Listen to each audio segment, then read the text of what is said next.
Alright, if you guys didn't know, I'm a pretty big Kanye West fan. I mean, I know there's a lot of people out there who they worship celebrities to the point that it's like, oh my god, they let their entire lives revolve around them and they like have an unhealthy obsession with this person. Kanye West to me is more of like an idol, and I look up to him for the music that he makes, how he's impacted things like the fashion world, the rap world, things like that, right? And, I know that Kanye West is known for saying some things that maybe don't make sense, maybe he shouldn't have said that, but the sad truth is that a lot of what Kanye West says is intentionally taken out of context in order to make more money for tabloids and news, so that they can degrade what he says and make fun of him, and I think that that's already happening again with this Joe Rogan podcast. Now, if you didn't know, yesterday Kanye West was on the Joe Rogan Experience podcast. Very highly anticipated episode. Obviously, Kanye West is one of the biggest celebrities of all time. He's one of the most successful artists of all time. He's created a fashion empire with his Yeezy line to the point that it made him a billionaire. And Joe Rogan has a really good show in which he genuinely actually gets people on the show and makes them have, I would say, maybe their best interviews because simply of how he approaches them, the topics that they talk about, things like that. So, as someone who, of course, looks up to Kanye West but knows that he says a lot of things that don't make sense or that people react negatively to, I truly believe that this episode he did with Joe Rogan not only was the most coherent that we've heard Kanye in a long time, but the most consistently coherent that we've heard him for a long time. When you have someone like Kanye West, it's hard to have him on a show for several hours, right, and not have him say a bunch of shit that people are going to end up using against him, to put it very simply, because of the way that he thinks and the way that he talks. But I think that this is probably the best that he's done in a situation like this in a very long time. Now, he covered all kinds of topics with Joe Rogan in that podcast. I'm not really going to get into the entire specifics of it. He covers things from his presidency campaign to the music industry and contracts and masters and things like that, to how he thinks a little bit, stuff like that, right? He goes between a lot of different topics, so if you want to watch it, I do recommend that you check it out. You may actually even learn something about Kanye that you didn't know, and you might change your opinion on him, and I think that you should give it a chance genuinely, but it's only been, well, essentially hours since this podcast episode has come out, and the media is already running wild with it. It's crazy. So I knew that this was probably going to happen, and I knew I was probably going to make a video about this because I think that it's ridiculous what these news organizations and tabloids do. But I really do have to defend Kanye here. Now, it would have been a lot different if Kanye got on there for 3 hours and was just saying the most ridiculous, off-the-wall shit humanly possible.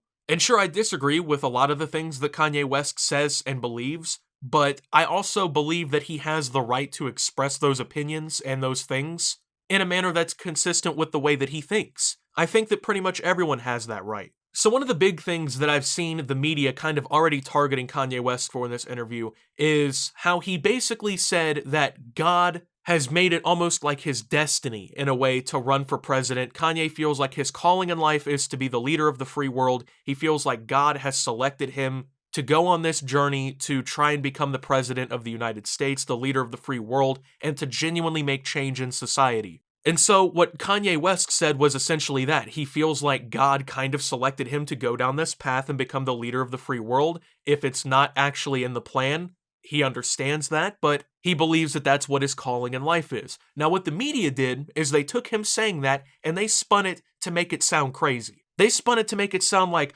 oh, here goes Kanye again talking about how God selected him. Look at the massive ego on this guy. He really thinks he's that important that God would select him of all people to run for president? You gotta be kidding me. Kanye West is already back on all this God stuff, because if you haven't actually paid any attention, in the last year and a half or so, Kanye has become a really devout Christian and even released basically a gospel rap album called Jesus is King. And when it comes down to it, right, that move has been kind of unprecedented, right? How many rappers do you know go from talking about all kinds of this crazy shit that Kanye was talking about? If he has this model and she just bleached her asshole and he gets it on his t-shirt, and he's gonna feel like an asshole. Who goes from that to, the next day praising the Lord with a choir in the background, rapping about Jesus, you know what I'm saying? Doesn't happen often, so that was already being scrutinized heavily by the media and by a lot of people. But let's be honest here, okay? And I'm just gonna provide this point here. If literally any other presidential candidate came out and said what Kanye West said, no one would have a problem with that. If Joe Biden came out in an interview tomorrow and was like, well, I feel like God's calling for me in life was to become president of the United States. I feel like I'm supposed to be the leader of the free world. That's why I'm running this campaign. People be like, oh, he's a devout family man with Christian values. Look at the way that he thinks. Oh, isn't that great, right? Like, he's got a great relationship with God. But hey, when Kanye West says it, that's when there's a problem. That's when, it's Looney Tunes season. And that's when it's crazy. Then Kanye, did a Kanye thing, and he compared himself to one of the greatest of all time in something. He's compared himself to so many people at this point who were so influential that you couldn't, I don't think, name most of them, but he said that he is now the Michael Jordan of products, right? And a lot of people are taking this, and once again, they're on this whole thing where it's like, oh, Kanye West, he's look at him bragging his ego up again, Oh, he thinks he's that good, he thinks he's that sweet. Look at how he's reacting. Look at how he's saying things about himself. When in reality, is he really wrong? You know what I'm saying? Explain to me how Kanye West is wrong in this situation. How is he not the Michael Jordan of products at this point?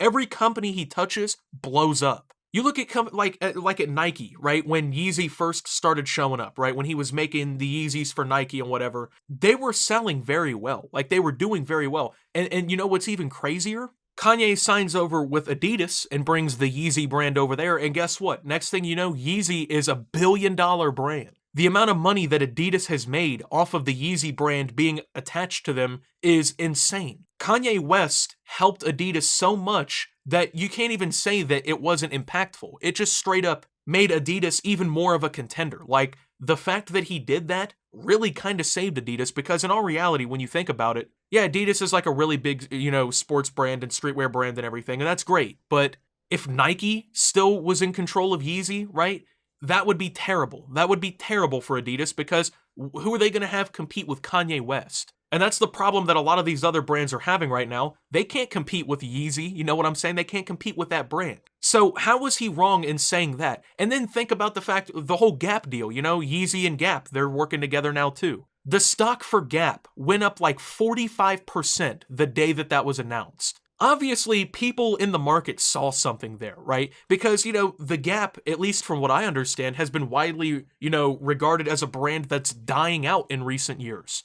I've really only seen the Gap at like shopping malls and in retail sites, places like that, right? Which traditionally are doing worse now, right? A lot of these brick and mortar stores are going out of business. A lot of their competitors have gone out of business, and the Gap, from what I understand, was not doing that good. And then all it took was Kanye West saying, hey, I'm bringing Yeezy Gap out. And next thing you know, their stock just skyrockets. And all of a sudden, the Gap is back to being a legitimate contender, and it's an actual brand that people care about again. So he's 3 for 3 on very, very big companies, okay, when he brings Yeezy along. Nike made a lot of money off Yeezy. At the end of the day, they didn't satisfy Kanye West enough. Adidas gave him 100% ownership over the Yeezy brand and 15% royalty, so he's making a fuck ton of money off that, and Adidas is making a fuck ton of money off that. Then he announces, hey, I'm working with the Gap, saves an entire brand from collapse. Like, how long do you think the Gap was really going to last if they didn't find someone like that Yeezy brand to come in and help fill that void and actually make their stores willing for people to go to again? And guess what? Any other time that Kanye West does that, guess what happens? That company explodes in value. Any brand that works with Yeezy does well, okay? So is he not the Michael Jordan of products? Because anywhere he goes and every company that he touches with his brand, they suddenly make a fuck ton of money and people suddenly find them valuable. And you got to think, right? The stock market, you're talking about a lot of old people, right? Which traditionally are people that wouldn't like Kanye West because of how outspoken he is and some of the shit he says and how he acts. But yet he can take that brand Yeezy, okay, and he can make it so valuable, so important in the fashion industry, right, that old people have to admit, oh, fuck, hey, if Kanye West is doing this, he's going to make this company money. I need to buy stocks now. Kanye is so good at these products and making them and selling them and marketing them and everything around his name that he gets the people who probably hate him most to even buy in. So yeah, Kanye gets a lot of shit for the Christian stuff that he says, but in reality, the vast majority of people in the United States are Christians, right? Most people in the world are religious to some extent. So acting like Kanye being Christian is something to like gawk at and be surprised at literally doesn't even make statistical sense. Like if you were in Vegas and you were betting on whether or not Kanye's Christian, you would want to bet on it because the odds are in the favor that he is. So you see situations like this in which, like, of course, given his past, it is understandable to kind of critique Kanye West and to like maybe think a little bit more about what he's saying. But we actually get a coherent interview with him in which he makes a lot of solid points. I'm not saying I'm going to go vote for him for president tomorrow or anything crazy, but he makes some coherent points. He says some things that if anyone else said would make sense to people and they would accept. But because it's Kanye West, you know, you got, 5 things we learned from Kanye West's interview on Joe Rogan. And then a lot of these articles are written mockingly. You know what I'm saying? They're written to mock Kanye West and to make a spectacle out of him when it's not even necessary and doesn't make sense, because what he said actually makes a little bit of sense, even if you don't agree with it, right? Like, I don't agree that Kanye West was probably chosen to be the leader of the free world by God, okay? But you can't understand why someone would think that. Once again, if someone came out in any other campaign and said that if Donald Trump was like, I feel like God chose me to be the leader of the free world, people at his rally would be throwing fucking signs in the air and jumping for joy and hitting themselves over the head like an old school cartoon with a hammer. But if Kanye West says it, then all of a sudden he's crazy and fucking delusional and it doesn't make sense. And it really doesn't make sense that people react that way. So with that being said, thank you guys for watching. If you did enjoy, make sure to leave a like, subscribe if you're brand new around here on the channel, follow me over on Twitter and Twitch at @SubToOptimus. Make sure to check out Shop Opti down below. Thank you to my channel members. Your support helps my channel tremendously. And until my next video, guys, this is Optimus, talking about Kanye, and signing out.